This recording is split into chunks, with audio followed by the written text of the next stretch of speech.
No justice. Une autre journée de colère devant la Cour suprême américaine. Je ne peux pas croire que nous sommes encore à nous battre contre l'endettement étudiant, lance cette militante.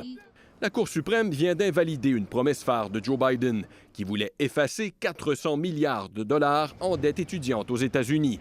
Le président a outrepassé ses pouvoirs, dit le tribunal, en adoptant un programme coûteux sans l'autorisation explicite du Congrès.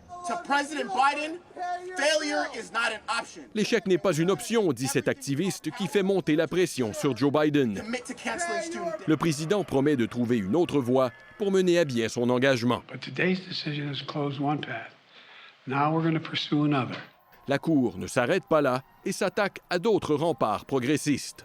La Cour suprême donne raison à Laurie Smith, une créatrice de sites web qui refuse d'en concevoir pour les mariages homosexuels. Je suis reconnaissante envers la Cour suprême qui me laisse créer selon mes valeurs.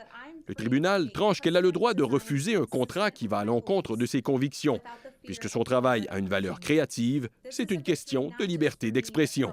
Une décision qui pourrait ouvrir la porte à d'autres formes de discrimination selon les juges dissidents. C'est une triste journée pour la loi constitutionnelle américaine et les membres de la communauté LGBTQ, a écrit la juge progressiste Sonia Sotomayor. Personne ne devrait être victime de discrimination en raison de son identité ou de l'être aimé, dit la porte-parole de la Maison-Blanche. La droite américaine est galvanisée par les récentes décisions de la Cour suprême.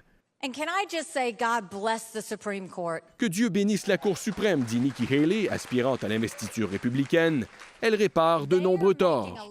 Pendant que les juges conservateurs continuent de creuser les divisions dans la société américaine, les yeux se tournent vers Joe Biden, qui doit rester fidèle à ses valeurs et ses promesses. Ici Louis Blouin, Radio-Canada, Washington.